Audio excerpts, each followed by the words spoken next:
This is a psychological challenge question for Tsinghua University admission. If you can accurately answer, then you can also go to Peking University. There are currently 2 candles, one long and one short. If you were asked to guess which one would go out first, which one would you choose? Generally speaking, definitely choose the longer one, but under the psychological effect, you will wonder if the growth has been tampered with. Certainly, it is possible that the other party will take advantage of your thinking. Do something with the shorter one. Obviously, if this continues, I can never make a decision. On the surface, this is a multiple choice question. This is actually a psychological test question. In 2 very different situations, when forced to choose between 2 options, people become hesitant because they are afraid of making mistakes. And after making the wrong choice, the psychological blow, it will be bigger than the normal choice. To delay time,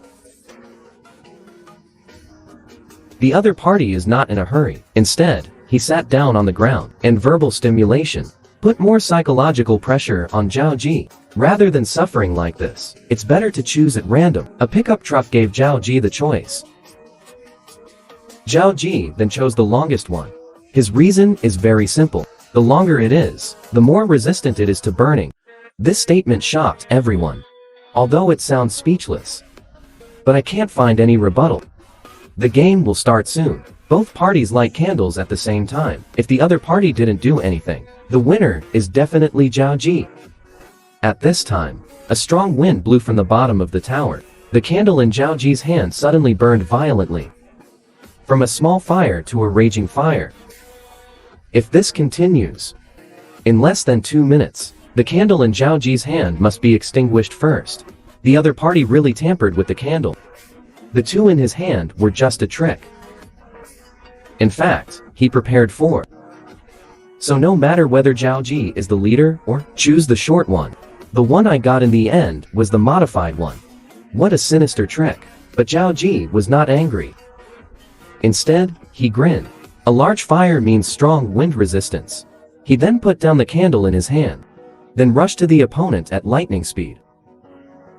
When the other party reacts, Zhao Ji has blown out his candle in one breath. Crucial moment. Zhao Ji thinks quickly, turning crisis into opportunity. Scored a point for our side. Next up is the pickup truck. The opponent on the field is a tiger that looks like the blue giant. As soon as he came on the field, Zhao wanted to give Pika a warning. He pointed to the 19 red hearts on his chest.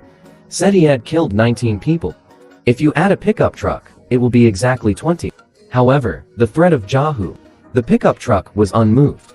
Instead, he calmly asked about the fighting method. Zhao thinks that Pika has been frightened. Now I'm acting so calm, but I'm just showing off. In order to put more psychological pressure on the pickup truck, he directly proposed a life and death duel, until the opponent surrenders or dies in battle. This should scare you off. After Zhao finished speaking, he began to laugh secretly, but Pika said it was okay. Then take off your coat. Wait, this doesn't seem right. Why didn't the plot develop as I expected? I said life and death duel. Isn't this kid afraid of death? Seeing that Pika was confident, Zhao has become a little weak. I just forgot to say it. No weapons are allowed in the competition. Only fists can be used to determine the outcome. After hearing this, Pika touched his buttocks with his hand. Then he took out 2 long sticks. I have a question here. Where did he hide such a long stick? Is there any audience who can answer my question?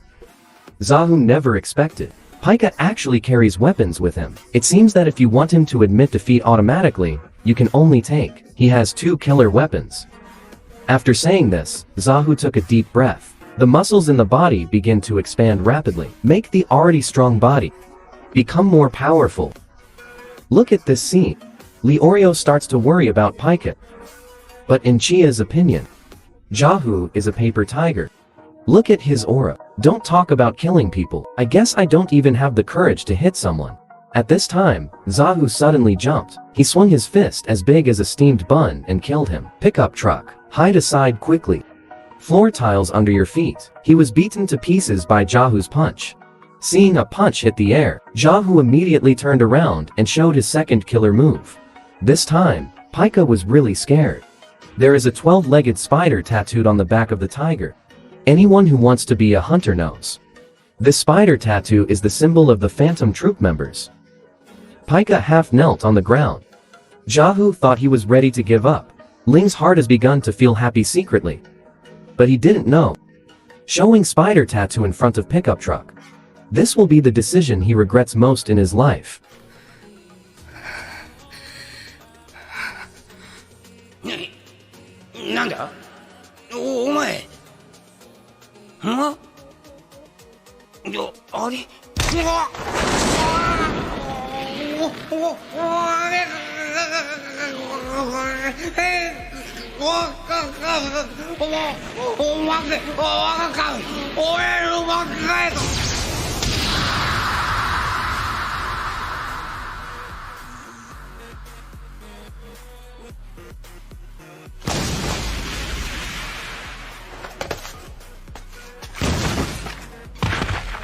Just one punch, Pika knocked Zahu to the ground. Although he knew the tattoo was fake.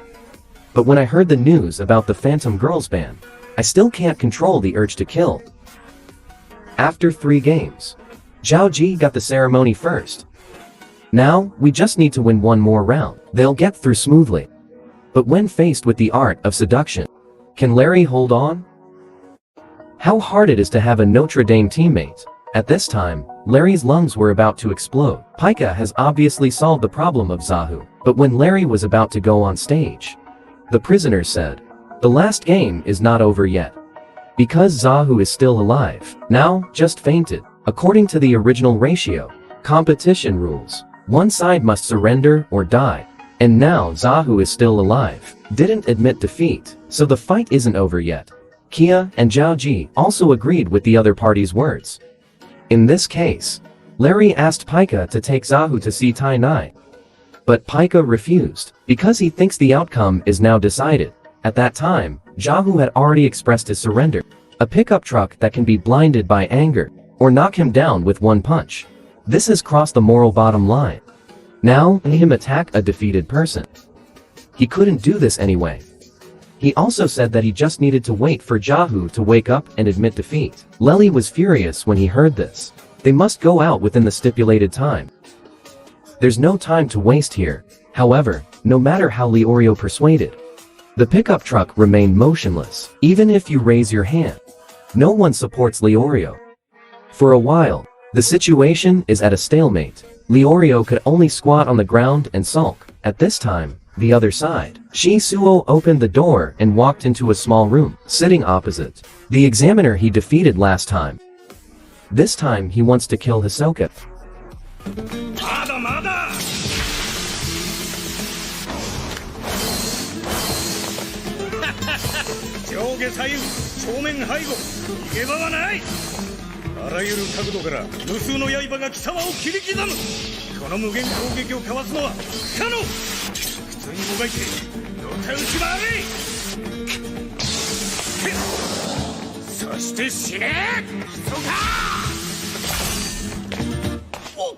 The opponent's proud flying knife was firmly caught by Hisoka. After getting it, Shisuo did not forget to mock it.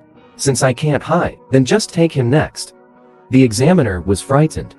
In order to master the infinite for sword flow, I have been practicing hard for 2.5 years. However, Shisuo just got it. He is even more skilled than me. And there is only one outcome waiting for the examiner.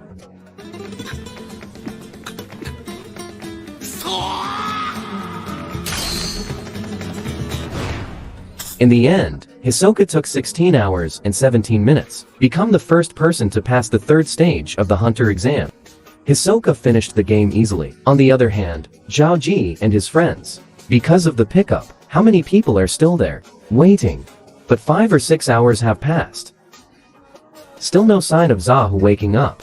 Larry suspected, is this guy already dead? But the prisoner said Zahu just fainted. But Leorio didn't believe the other party's lies. Seeing that Leorio has been fooled, the prisoner then suggested a bet. A bet with time as the stakes. Just bet whether Zahu is alive or dead. Each party has 50 hours of available time, until one side is blocked and the time becomes 0. If Zhao Ji and his friends lose, the time to exit the tower is shortened by 50 hours. If the prisoner loses, the service period will be extended by 50 years. At this time, Pika also shamelessly reminded Leo to answer carefully. If you lose, they only have 9 hours to get to the tower. After listening to him, Larry started to curse. Now, the game officially begins. Larry spent 10 hours to stop the slag tiger from being alive. Finally confirmed. Zahu is indeed still alive. Larry's chips immediately increased by 10 hours. Then Larry bet that Zahu was awake. The prisoner agreed without a second thought, and spent 20 hours making bets. But how to confirm whether Zahu is pretending to sleep? Larry dragged him to the edge of the platform. 本当に気絶してるならそのまますんなり落ちて死ぬはずだ気は確かなの？まだ彼は前の勝負がついてないのよ。そんな方法認められないわ。安心しなもしこいつが落ちて死ねばこっち側の反則負けってことでトータルそっちの Seeing Leori's murderous intention, the prisoner immediately changed his statement. Use the remaining 40 hours to block the slag. Tiger is awake. The moment Leori let go, the frightened tiger finally woke up. It turns out that when I was checking Zahu's body just now, Larry knew he was pretending to be unconscious. Thus, the score instantly came to 80 to 20. But Zahu took the initiative to admit defeat. The score is still ahead of Larry. Next, it's the prisoner's turn to leave his body. Leolut took off his hat. Leori instantly became crazy. And Leolut is even more daring. Just bet on whether you are a man or a woman, but how to prove it? I'm not a no king, no swimming, but they don't want to see them with them. What up, there you are. この私の体をね。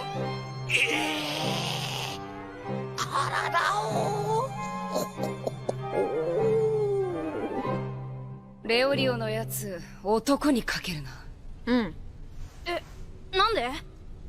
よし決めた男の方に10時間かける